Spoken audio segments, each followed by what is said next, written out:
And we are live. Oh, hey. Do you guys think, is there like a coronavirus Discord, like a sick coronavirus Discord out there? Like Extra where they're sick. like trading all the coronavirus Hopefully stuff? not too sick, Nick. Ha cha cha cha cha cha. Well, there used to be a fetishization of the AIDS virus in the 90s where people would have parties to try and get it from what they called the gift givers. You guys are still So, there, you know, right? What? Yeah, we're here. yeah. It went Are you quiet. Oh, no, it was John telling a very disturbing story. I can't hear anything John's Well, saying. Oh, interesting. But Well, you that can would be hear me, very yeah, Nick? important. Still Yeah, I can't can hear you. I'll pop out and back in. Can you hear me, Alex? Yeah, I hear everything except him. So Okay. I'll pop out and come back in. Yeah, it's probably your problem, buddy. Okay. Well, that's a gross story. Yeah, isn't that fun to learn? Oh, now I hear you. My bad. I didn't mean to interrupt your Yay. story. No, you're fine. Tell it I again. I was just saying there's this really funny thing that happened back in the 90s where people were going to parties to either give or receive the AIDS virus because it had become fetishized. Givers were called gift givers. And it was because it was so extremely, extremely taboo. I'm wondering if Corona is going to evolve in that capacity. Dude, there's somewhere in Brooklyn where they're doing that right now. Yeah, guaranteed. They're like rubbing their faces all over each other. I don't think I like this podcast anymore. You know, people are sick. This world is sick. We're dying. The oceans are gonna boil over. You know, you might as well enjoy like the other ways that we're gonna die before that happens. Can we talk about the Star Wars? Yeah, of course, sure. Oh yeah, we're here to talk about fun things and distract people from coronavirus. I forgot about that. Oh yeah. So anyway, we're in the golden age of podcasts, as you know, because everyone is making one. Everyone's re-releasing them because we're all at home and we can't. You don't need to really talk to or be with anybody in person to make a podcast. So here we are with another installment of What If Blank Made a Star War. This is the show. If you listen to our wonderful Wes Anderson version of this story, this is where we come in and we pretend like we're filmmakers, famous filmmakers already established in the industry, and we go forth and try to think of what a Star Wars movie would be if they made it. So, of course, it's anywhere running the gamut. Some ideas that we might have is Tarantino, or in the future, maybe a Scorsese or some other white person. So I think that it was only befitting that we do Coen Brothers, because that's another one of my favorites and another one of my hit lists. And to enlist this task of, in the time of golden age of podcasts, I have my intrepid followers. They're not following me. We take turns following each other. But we have Alex Lowe. I follow no man. That's true. This is the way. And then we have producer Chris Higgins. Hey, what's up, everybody? Otherwise known as the Hot Boy. And we also have my best friend, John Wickholm. Nick, I would follow you into the dark. You would, and I would follow you too. And then we would fight about who's following whom. Yeah. So anyway, John's on the show because he really likes the Coen Brothers. And I asked him if he could, in a fantasy world, create a Star Wars out of any filmmaker's repertoire, what would it be? And I think that was one of the first ones you said. Yeah, I think I gave you like Coen Brothers, Lynch, and Kubrick as like the three I would go after. I think we'll finish this whole thing up with a Lynchian Star Wars, I think, which he was really close to even making Empire Strikes Back to begin with. So yeah, you mentioned that. That would have been it would have been Dune level fucked up. Yeah, I mean, obviously the first cut would have gone to 20th Century Fox and they would have gone, no, pass. So luckily that didn't happen, because then maybe we wouldn't have a Star Wars at all other than the first one. So, although the action figures from a Lynchian Star Wars would be pretty nuts. Absolutely. Yeah.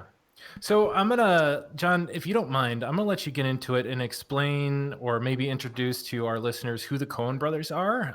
We're, kind of assuming that everyone is a film neophyte other than Star Wars itself. So start from the beginning. And Alex can read the Wikipedia later too, because what's Alex? Coen Brothers are, as the name suggests, they are brothers. Ethan and Joel, they are both, when they make as filmmakers, they are often the writers, producers, directors.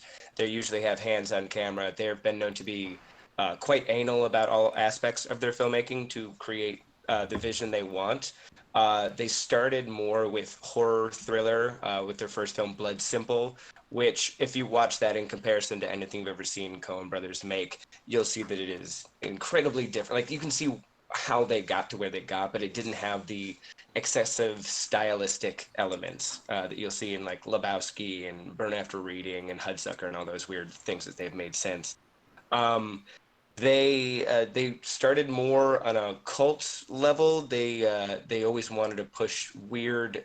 They're kind of mocking filmmaking a lot of ways, so it took a while for them to catch until things like Lebowski went so far, and then Oh Brother, We're Out Thou kind of put them on a more mass market acceptability level. And now, like, they're making Netflix stuff like crazy. Like, they're other place and currently making a production of Macbeth that I'm excited about. Where is that going to drop? Is that going to be a Netflix joint or what? I don't know anything beyond. It's going to be next year. Frances McDermott is Lady Macbeth, which should be fantastic. Oh. Who is? She is married to Ethan, right? I believe so. Yes. Yeah, that's what I thought. Okay. Yeah, and I forgot who Mr. Macbeth is. Mr. Macbeth, yeah. Mr. Macbeth. I don't remember. Francis is married to Joel. Oh, it was Joel. Okay. We had a 50% chance of being right. Yeah, exactly. Just guessing. Which I it's kind of like when what's the guy Tim Burton has Helena Bonham Carter in every movie. Yeah. It's kind of Frances McDormand's probably in every Coen Brothers movie, right? Close to it. Pretty much, yeah. Yeah. I just saw Hudsucker as part of my project and did not see her in that at all. So that's one of the few. Yeah. Francis Good McDermott synopsis was there. born in Gibson City, Illinois. Oh, Where is Gibson City? Is that out by you? It's in Ford County, Illinois. It's more That doesn't south answer than anything. west. Okay. It's south a bit. If you went from Chicago and you went down and over 1, you would be there. But you got to go down like 5. And then Gibson City's a very tiny town in there, only about 3,000 people. okay. What about the Coens themselves? The Coens themselves are St. Louis Park, Minnesota. Yeah. Okay, that's about what I thought. Yeah. I remember there because I've been there before. I frequent the Twin Cities, and you know what? There's something very Minnesota about them, and I didn't realize it until I saw that in the Wikipedia. Yeah, they are described often as Midwest Gothic, which I didn't even know was a thing until the Coens. I think we are that, right? Yeah, we're that too. Yeah. That's how I I would used to say dress even freshman year my of high art school. falls into that. But not goth like Chain and Hot Topic Black T-shirt goth. More like American goth, like American Pitchfork Gothic, out. yeah. Yeah. Mm-hmm. Yeah, we know what you meant. So, as whoever suggests the show comes to us and to give us another premise here, we're all going to take turns being different roles in the filmmaking process. So some of us will be the Coen brothers, some of us will be Disney, some of us will be like another producer or a co-writer. Eventually we'll get in the writer's room and we'll start trading different ideas for what's actually going to happen in this movie. But initially, John's going to come with us. Come with us. Yeah, that's a different podcast. That's for later.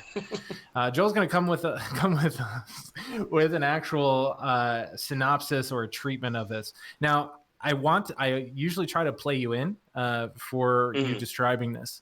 You got to tell me, do we want a more lighthearted play in, like almost like a Lebowski kind of funny, or is this going to be more on the trip and balls side? This is going to be more playful.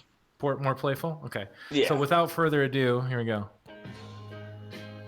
There you go. Just to give us a little flavor.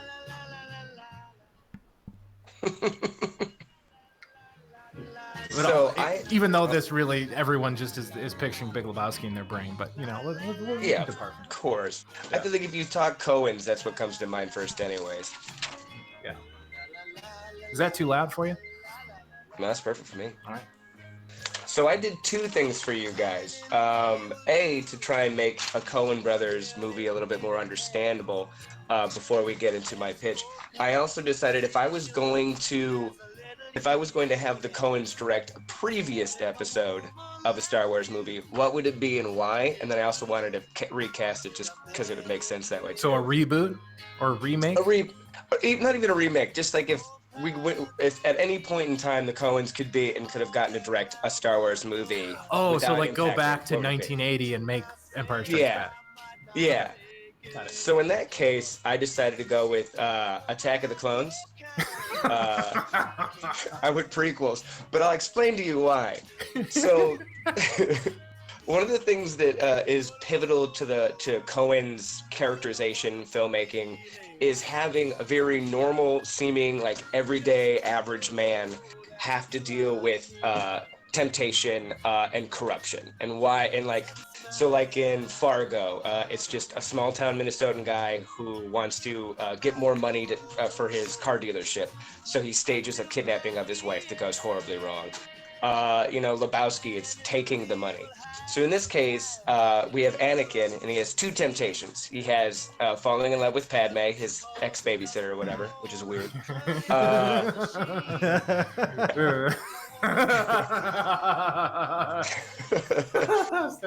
I've never heard it put that way before. I've heard it put a lot of different ways too. Yeah, me too. This is a weird relationship. Everybody Yeah. knows it. So we have the temptation of Padme, but we also have his corruption, his first walk into corruption, which the Coens always has to be money and murder based. Usually the money comes first, and then there's nothing but murder afterwards. In this case, we have the Tusken Raiders camp. So that's where he first, once the everyday normal character transcends into his corruption, then everything just is going to go horribly, horribly wrong from that point on. So if the Coens were putting together, what I would imagine is get rid of all the political shit. All the political stuff doesn't matter. Like, it's there. Like in Lebowski, Reaganomics is there. It's looming on all of these characters. There's even like there's TV footage at the beginning of Big Lebowski. Exactly, yeah. It is making sure that you're aware without having to beat it over your head, which is not something George Lucas is very adept at. Nope. So strip all the political stuff. Like, we know it's there, you can address it, but don't show it to me because I'm already bored thinking about it. So the whole arc is them protecting Padme and having to, imagine, leave the city to do so because Coens like to structure like an old Greek epic. Lots of movements, keep going from terrain to terrain to meet character, weird-ass character to weird-ass character. So you use the drive of protecting Padme, getting her out of the city, getting away from the Senate as your main focus. So like the Lebowski's main focus is just to deal with this bunny situation, and it gets out of control. So from there, you can lead it into going to his mom's planet to see Shmi, to accidentally killing the Tusken Raiders, to accidentally finding out about all the droid farm. But ultimately what has to happen in a Coen Brothers movie is most people have to die brutally. So pretty much kill everyone off. The hero, the normal man can't get away with it. He's not going to be successful. So in the end, Anakin has to be kicked out of the Jedi Order. He has to lose his love for Padme, possibly even die. And then in the end, all of the evil doers basically get away with it, but not unscathed.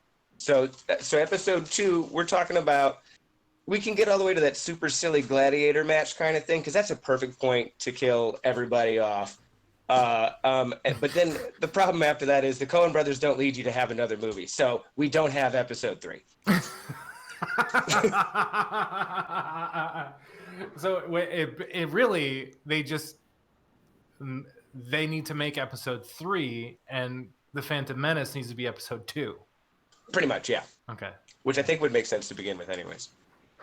Yeah, and I'm foreseeing, like, all right, so we're in the pitch meeting now, and okay, so we got the gladiatorial thing, and we're gonna see just like a folly, just a tragedy of errors with all the different things, and yeah. I feel like Jango Fett's head accidentally gets lopped off, and that yeah, it wasn't on like, purpose, and it's kind of funny, like almost in the kind of in the leg in the wood chipper sense, where it's like, oh, good God, but you still think it's funny. Yeah, like when Boba picks up the helmet, the head actually falls out and rolls on the ground. It makes like a slosh noise, like thwomp. Yeah, real bump, bump, bump. thick and gross. Yeah. And for your enjoyment, I recast it as well. Okay. So similar to how you were talking with Wes Anderson, the Coen brothers like to reuse actors quite a bit. Yes. So here's my cast for you. Obi-Wan, Josh Brolin. Hell yeah. Hell yeah, right? Okay. Yeah. It works. He's got the gusto and the badass, but he seems wise enough. Yeah. This Nick you kind of called on your episode, but Anakin would be Alden Ehrenreich, however you pronounce his stupid ass name. New Han Solo. New Han Solo. I think he was criminally underused in Solo. I'm not the biggest fan of that movie, but I think Yeah, he was one of the best parts of that movie. Yeah, he did Alden really. He Ehrenreich. did his A relative and he unknown. didn't exactly, and he didn't pull a Gambino and try to be too much of the old actor. He tried to Like make doing it a his own, parody of Yeah. Billy D. Yeah. Williams. Padme would be Scarlett Johansson. That's very she was in Burn After Reading, right? Burn After Reading and Hail Caesar. Okay. Yoda would be Tom Waits. Okay. Okay. I'm always game for Tom Waits. Adam Downey. Dude, Tom Waits. There of course, is he's amazing. another. Just that Although he voice doesn't of that have that tiny little voice. man. He doesn't do, but see, he doesn't do the real Tom Waits voice when he's acting. Like he's just kind of more of a mumbling. He just looks like a drunk Like- homeless, or sounds like one. Hangover. I saw a fun Tom Waits thing today on Facebook that you'd appreciate, John. It was Ooh. somebody introducing Tom Waits to somebody else for the first time, and they go, "Oh, so what's it sound like?" And then the caption was, "He shows the man this picture," and it's a picture of an old sea captain with two legs missing and a monkey pulling a lever. That's Tom Waits. That's pretty apt. Yeah, it doesn't make any sense. He's a strange odd man. All right, Lord Dooku would be Tilda Swinton. Tilda Thank you, Swinton, appreciate also that. in our Wes Anderson movie.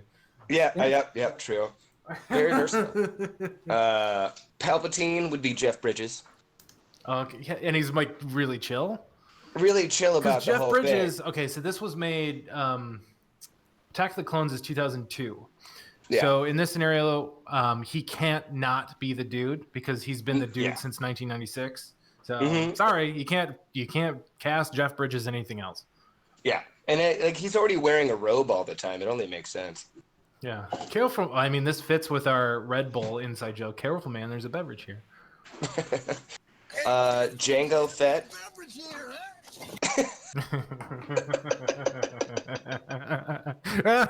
Nice.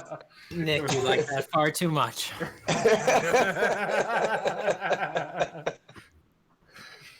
Django Fett. George Clooney. And we see his beautiful head roll out of the helmet. Oh yeah, it'd be great.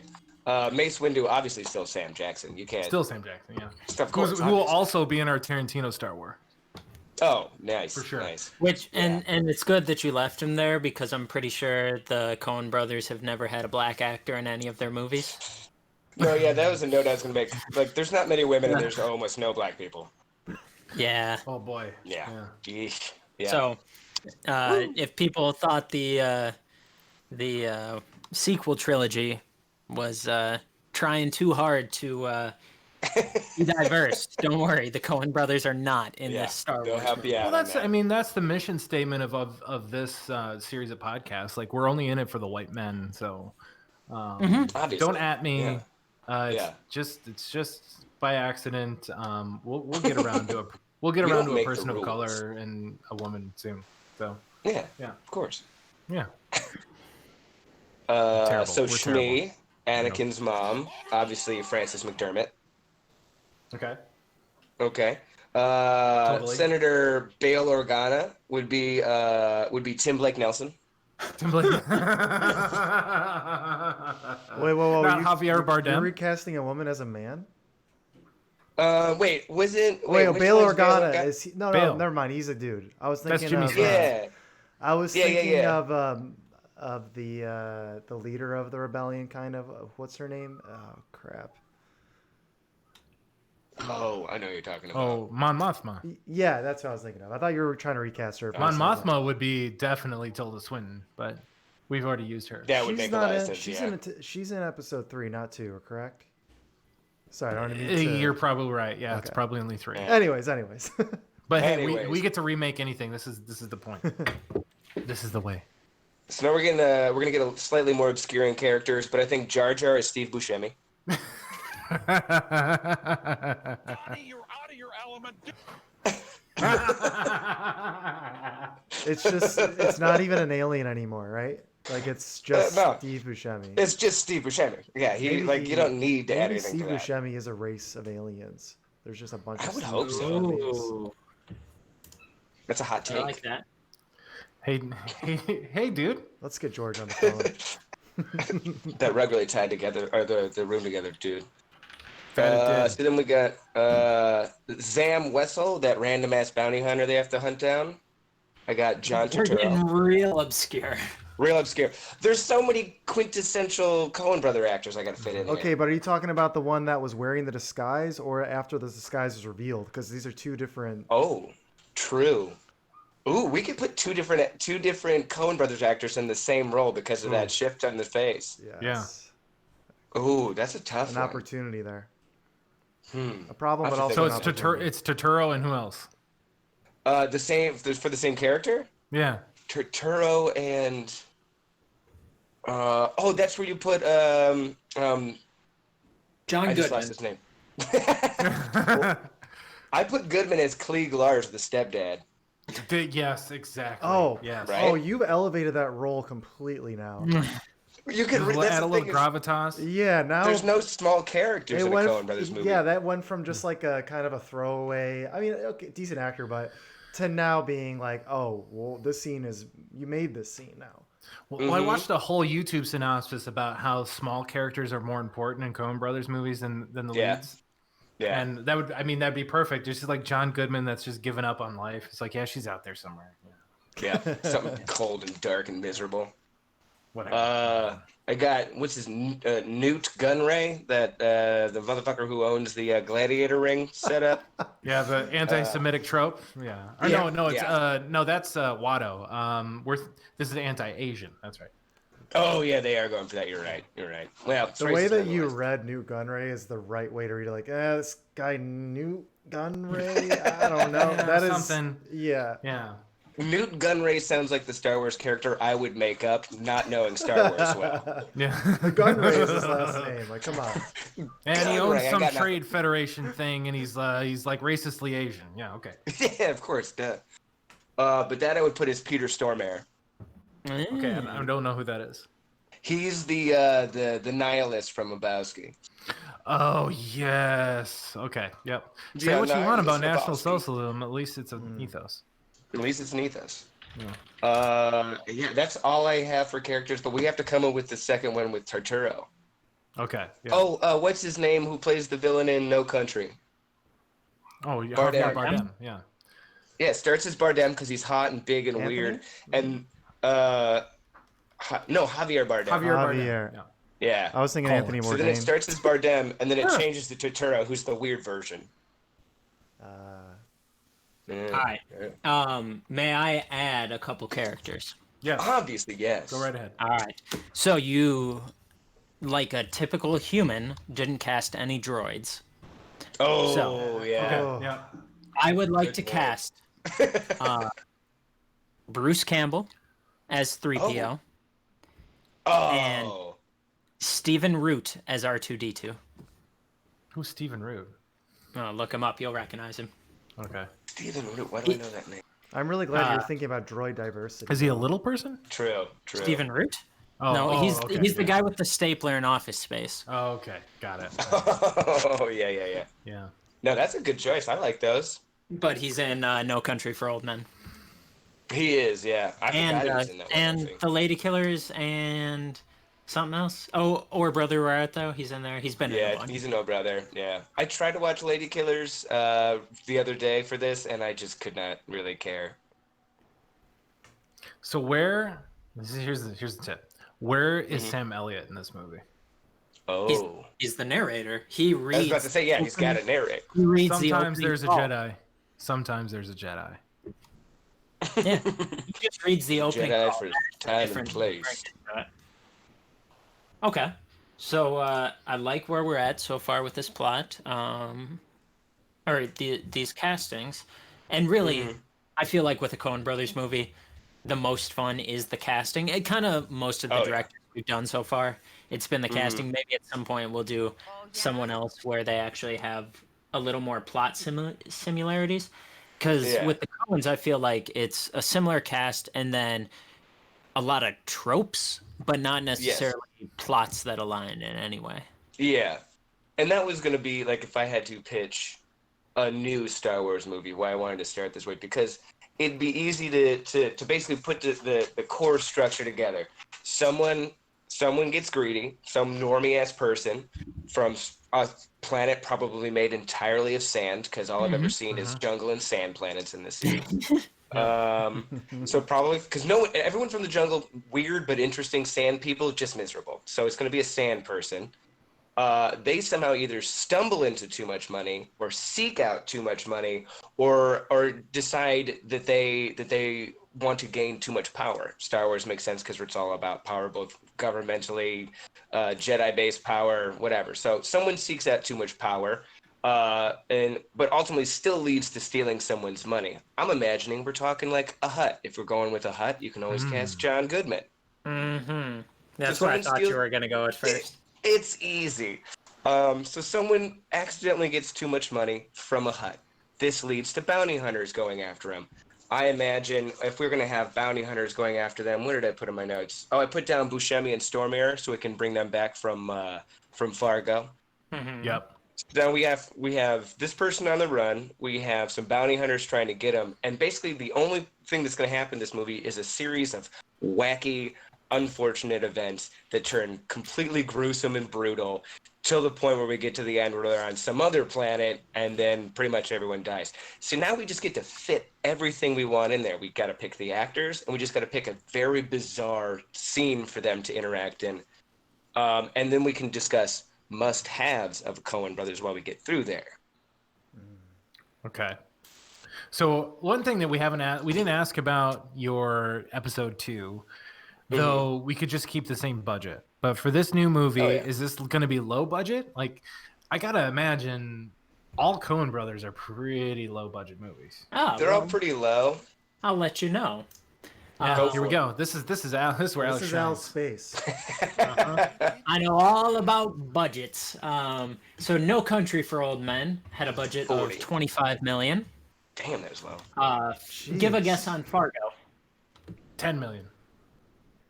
30. 7. That was 70. all. Holy crap! Because I was about to say it's all salaries at this point, but those guys must have really wanted to work on that movie.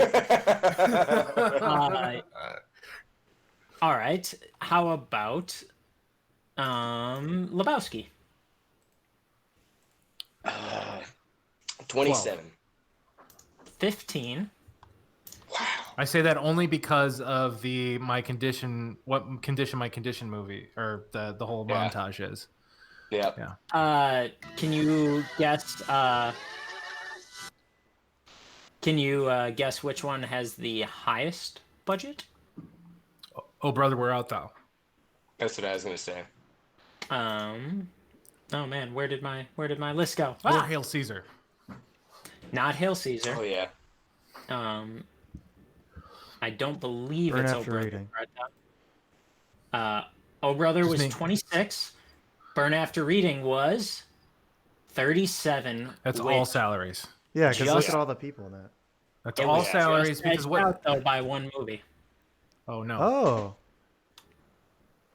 What? Plot I guess twist. guessing games aren't that entertaining on a podcast. We could just name all the Coen Brothers. True Grit. 38. Okay. Oh yeah. Westerns are expensive. Yeah. There's a lot of period. Are you sure guessing games aren't entertaining? Well, we should do a whole podcast of just guessing games. See how the ratings are on that. But yeah, so True Grit makes sense. Westerns, Matt Damon.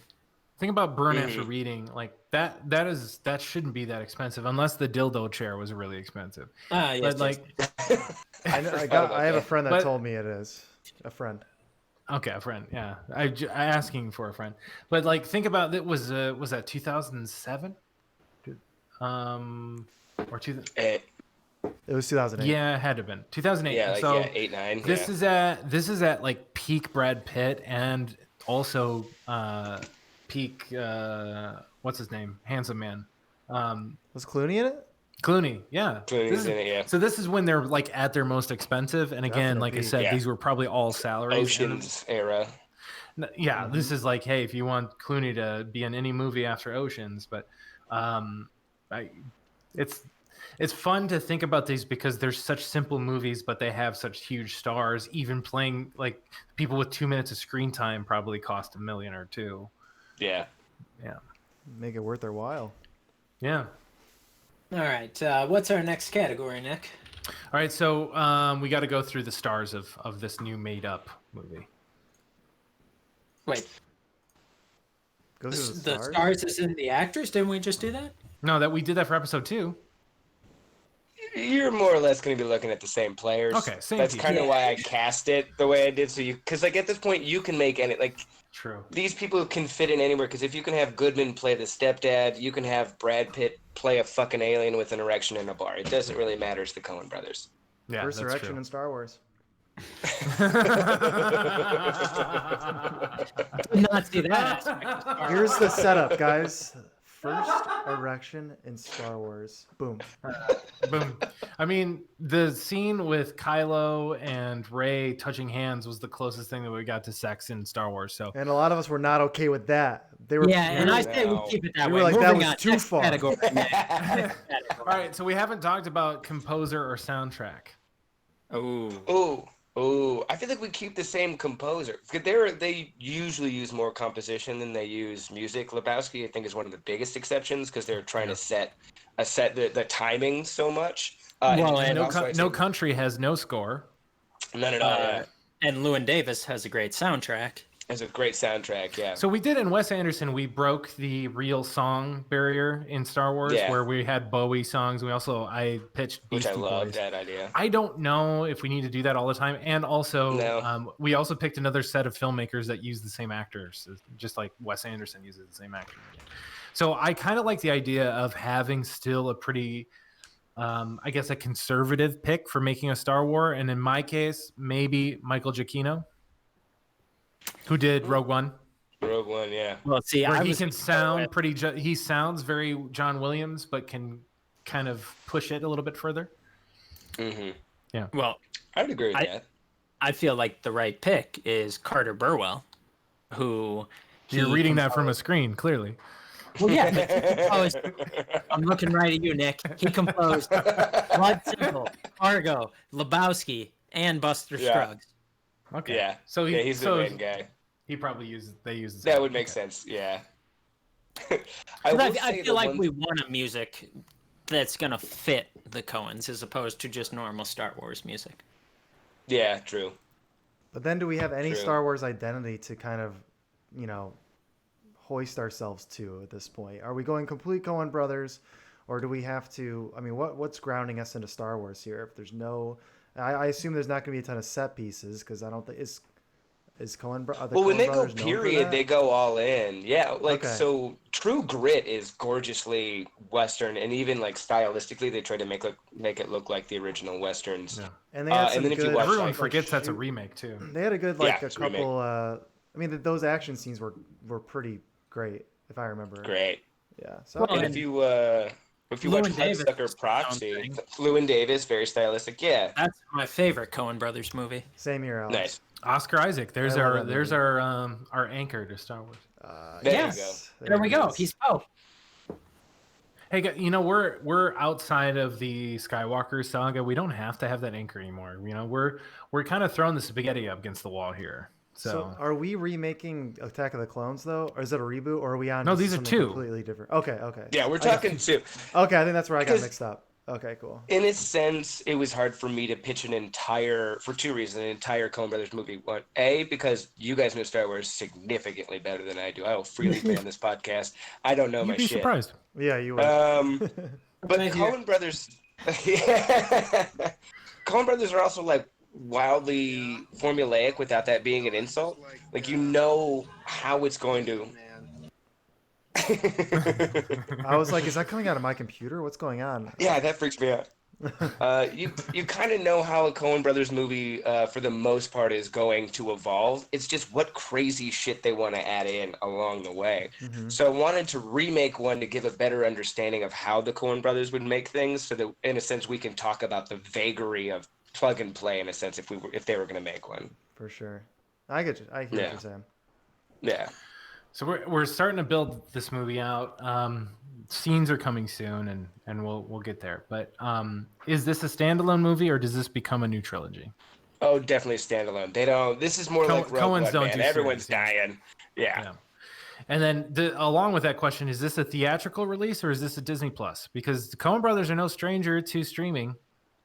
This is going to be a coronavirus straight to streaming option because Great no It's gonna be one's the in Bird Box. theaters. Yeah. Yeah. Bird Box at Christmas. Yeah. Woo! Remember that came out like the week after, or like a couple of days after Christmas before New Year, so everyone was in their house watching. Like Yeah, Netflix. it was a very smart decision. Yeah, so this will be obviously straight to Disney Plus, summer 2021. Mm-hmm. Yeah. Mm-hmm. Okay, so what era of Star Wars is this in? Because the best part about being a Star Wars fan now is we can kind of pick and choose what we want to, go into. I have a feeling, and I say this on a lot of our shows, that I feel like we're not going to see the Age of the Resistance much anymore. Meaning the sequel trilogy. I think it kind of is a little bit creatively dry. Other than the Mandalorian, because the Mandalorian will butt up against it, and I think the Mandalorian's pretty good. So, okay, fine. It can be in the Age of the Resistance, the in-between 30-year zone before that. It can be in the Age of the Rebellion, which is fairly short, but also sort of revolves around Skywalkers and Death Stars. Or it can be in this new Republic age, which there's the Age of the Republic still butts up against the Age of Rebellion, but now there's this new thing, John, if you haven't heard, it's called the Age of the what the fuck, what's it? No, you're right. You had it. The High Republic. The High Republic. So the High Republic is 100 years before the prequel. So this is starting to get into like more regal Game of Thronesy type Star Wars stuff. So we got a lot of room here. Oh, Yeah. I kind of would like to see them go in, because maybe it's just because I'm unfamiliar with the High Republic. Like, 'cause Everybody they like is. Nobody's written in it yet. So yeah, they like to play with like status, whether that be within like within gangs, within crime, or within businesses. Like they like to play with hierarchy. I kind of imagined it initially in kind of like in similar how Solo is. It's a little ambiguously between those button up where you can kind of see still a functioning system of like cities. Like a lot of when I've seen like the original 3, to me it just looks like a bunch of different locations. There doesn't seem to be any like structure to society. So at least with Solo there was structure both low and high. But I feel like if I want to say fuck that, scrap that, let's go High Republic. Let's have this be more involved with someone that's actually involved in the Republic and a fall from grace within that. I think that would be more dynamic to their reign. It actually works, I think, because the Jedi of this era are supposed to be more akin to like knights. So I think it's supposed to be like that kind of medieval style, and you're gonna have more of the Jedi that are trying to go seek glory in battle and stuff like that. Yeah. Ooh, that would be a lot more fun. I'm into that. Yep. Thoughts? Okay. Iconic scenes of this movie. Now that we've said it, we don't necessarily have to have dialogue or anything like that, but what are we going to expect out of this? What are the set pieces? So there's two of the most common that you'll see in pretty much every single one is there needs to be a long dialogue scene in a vehicle, in a car. So obviously in this time in Star Wars, we're talking within some sort of space vehicle, which there's plenty of that anyways. Too. Very Tarantino. So we need a wide shot. So both characters are in with whatever you would call a space windshield. And there needs to be a long, it's called the cockpit in space, but yeah. But is that the glass part is the cockpit, or is it just the whole thing is the cockpit? That's called transparent steel. But go on. Oh God, yeah. No, I should have known that. So we're talking a nice wide shot. Both characters are in, but even if we go into individual shot, we're staying in a wide angle lens, and just a long, drowned like conversation about virtually nothing that has to do with anything in the plot line, also very Tarantino-esque. And I would say at least 2 of those. Then you also need a nice conversation where someone sits behind an office desk of some kind, either a boss or a secretary, preferably both of whom have absolutely terrible attitudes and very strange quirks, like playing with their pencils too much or an extremely large nose. These things are also going to be causing... That's every Coen brother movie, isn't it? It's every Coen brother movie. There's always a weird desk scene. We need a scream scene. We need to have something happens where the camera whip pans and then does a push zoom on someone screaming, either a woman or an obese man. I don't make up the rules. We need a psychedelic dream sequence. Sorry, go ahead. Can the obese man be... God, what is his name? We didn't bring him up before, but the guy from... The politician from Oh Brother, Where Art Thou? Oh, yeah, I couldn't tell you his name. Charles Durning. That's who he is. Is that his name? I would not have known It that. is. It is. Yeah, Can that it sounds be, great. We Charles can actually Durning? do that. Yeah, Absolutely. I'm all in on that. he's dead now, but... Well, you know, there was a couple of people who were dead and still started in Star Wars, so... Cool. Yep. All right, Yeah. so we have do that now. the Princess Leia treatment for Charles Durning.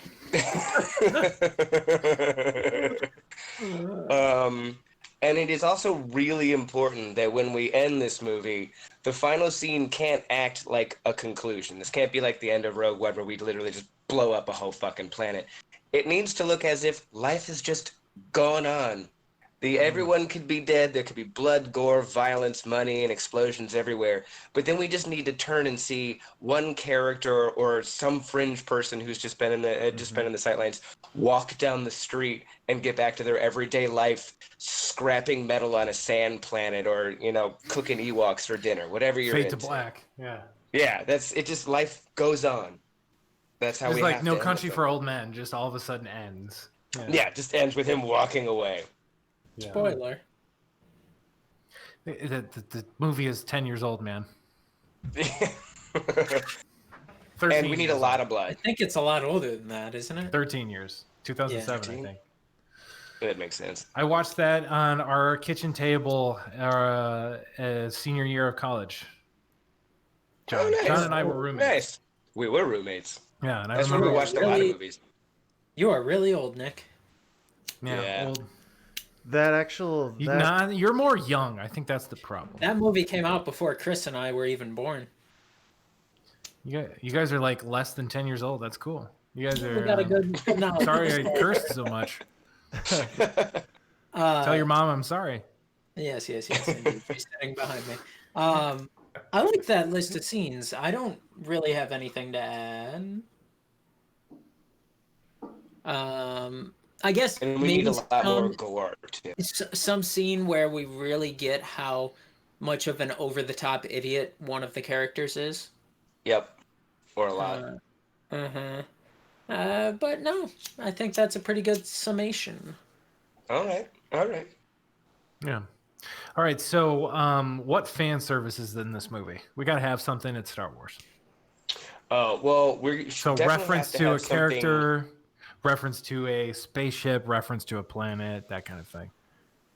We definitely have to have something cute, something small and obnoxiously cute that we can turn into a plush toy afterwards. Absolutely. There has to be toys. We're gonna get to that. Yeah. Okay. Cool. Good. Because I feel like. Was that a sound effect or is that someone just doing? Oh, okay. I can't tell you. This is me drinking Costco bourbon. Kirkland bourbon. Wow. It's really good. Don't hate.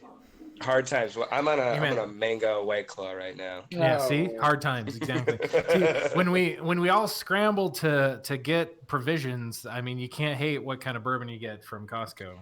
Nope, absolutely. When you stiff arm a lady for a pack of paper towels. So Good grief. Back to the fan service. We've got a fan producer service. food in the oven. Yes. yes.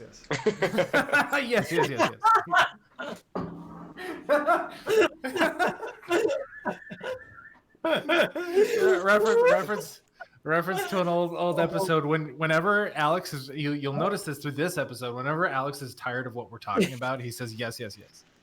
Okay. So And I catch it. said, He'll say it one more time at least. So, Yeah, sounds good. but Fan let our service. producer get his chicken. Fan service, hit us. I like where Fan you were service. going with the cute thing. So since we're talking criminal activity, seedy underbelly kind of shit, I changed up my time frame, but I don't give a shit. I'm just gonna go. I'm gonna shoot from the hip here. I think we need that little laughing fucker who hangs out with Jabba the Hutt. Instead of we'll see John Good, that guy. I think that's gonna be your fan service guy. That guy. Yeah. He's gonna show up at some point. Wait, Nick, you Something have weird's that gonna one, right? happen. You have that soundboard. Yeah, that's like my intro sound on this podcast. Yes. Yes. Okay. I dig that. I have a note here, and this is stealing from the rewatchables, but that guy of this movie, and that's you don't know who he is, but he's in this movie, and he's in every Coen Brothers movie. I think we already went over this with casting, but who's that guy of this movie? Ooh, Could that be Charles Gurney? quite possibly. Yeah. That could. Who else could we go with? Or Stephen Root? Stephen Root. I feel like we can do better than Root. People know who he is. There's an actor in the Hudsucker Proxy who plays the bellboy. He's probably he's one of the highlight characters for being incredibly obnoxious and saying "buddy" every 5 seconds. He's had not much of a career since then. I'm gonna bring that guy back because he's from Wilmette. So you gotta show some local love. No. That guy though is John Polito. Is that his name? Well, look up John Polito. He is, I think, what you're getting at with this, Nick. Okay. This is very entertaining content as they look up John Polito.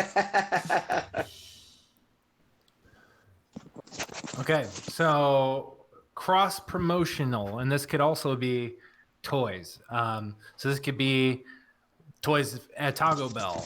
This could be toys you can get at Target. Anything that is going to show up in some other kind of commerce other than this movie. Well, that's a tough one, actually. Coen Brothers.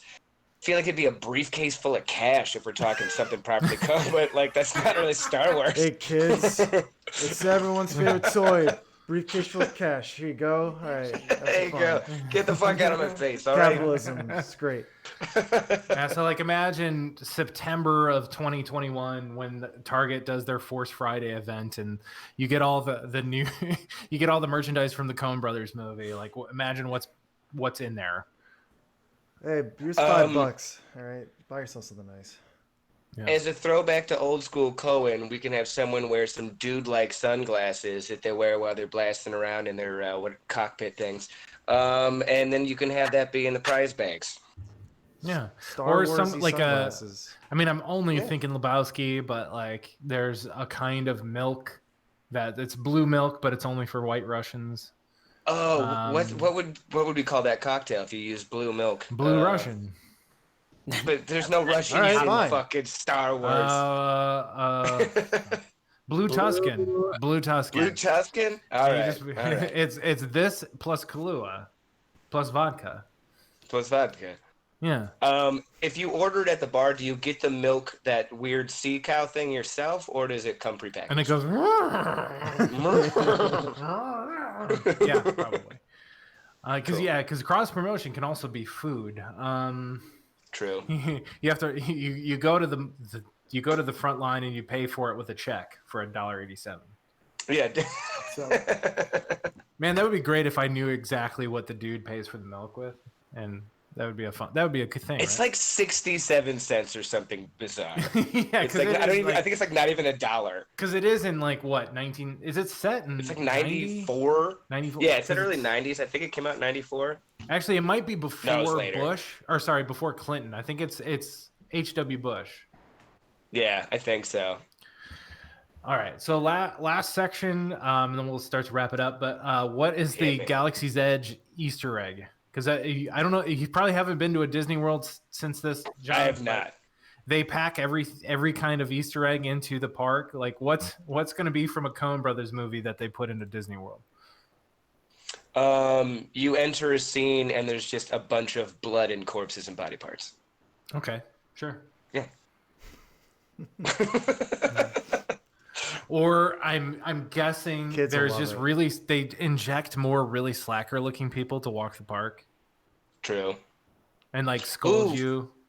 Yeah. Secondary thought: can we bring back the guy who performs on stage in Lebowski and put him in that outfit The into landlord? this movie? The landlord. Yeah. And can then we have him wander around the park in that outfit? And like ask for money. Yeah. But for real like though, that. like he actually needs money. We're not paying him. He is literally No, having no. to busk in the park. Yeah. He's been put out on coronavirus, so Too soon, Nick. Too soon. Too We soon. had a great podcast, and you had to bring it back to that. Yeah, everything before this was perfect. well, Yeah, since yeah. I bumped Nothing everybody weird about out, I've Yes. researching. Yes. Since I've been researching this episode, I'll play us out with my favorite quote from No Country for Old Men, but freaked me out because it's basically coronavirus. But there's there's a silver lining at the end that will make you think that maybe everything will be okay. What you got ain't nothing new. This country's hard on people. You can't stop what's coming. It ain't all waiting on you. That's vanity.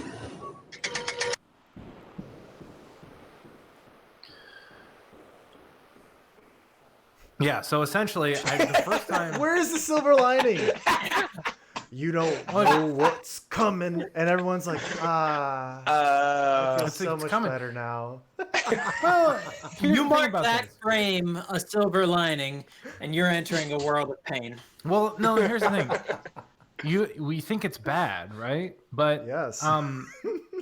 You're out of your element, Nick. everyone's had it worse, right? You know, so like everyone thinks like, oh man, oh my god, I have to stay home and I have to work from home. Shit, like no, like people. I don't think that's the bad part, Nick. I think it's the death and then the people who can't work from home and who have lost their jobs. It's exactly right. I'm saying this privileged people need to calm down and realize that they could have it way worse.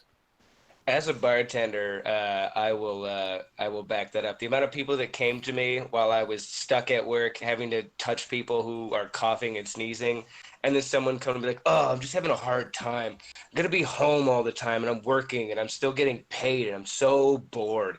And like, as a bartender, it's really quick how many people just you want to stab as they say that to you. It's like the celebrities that have been in their mansion. They're like, Oh my God! Yeah, Ellen Ugh. here's a complaining about picture of being me stuck in being her a house. good Did you looking see Yeah. the rich. Twitter of the guy like singing his song to us for 30-minute increments on Twitter? And I was like, oh my god, celebrities are just like us, guys. Well, if you listen to Madonna, That's when I really knew. I was like, oh man, celebrities are just like me. They put yeah, flower petals in their baths and sing and their weird songs. milk baths, and yeah, That's what I could it's really- made us all the same. Speaking as somebody with a ton of privilege whose work has not changed at all because I've already been remote for 8 months anyway, so really it's not changing at all. But guys, it's gonna be okay. Yeah, And- I would have bounced back. And Nick, Who are trying to you convince? saying that makes me want to say, they tell me you're a man with true grit. Ooh. Sometimes there's a man. You betcha, yeah. There we go. So this is the part where we get to say if we approve of this movie. Oh yeah, did this movie get Oh, yeah. greenlit? Do we greenlight this Oh, yet? yeah. We never it either. I'm gonna say let's put it at 40 mil. We'll keep it easy. Oh, Okay. Wow. It's a Star Wars. The Disney can highest afford it. budget I'll take that as a movie compliment. ever.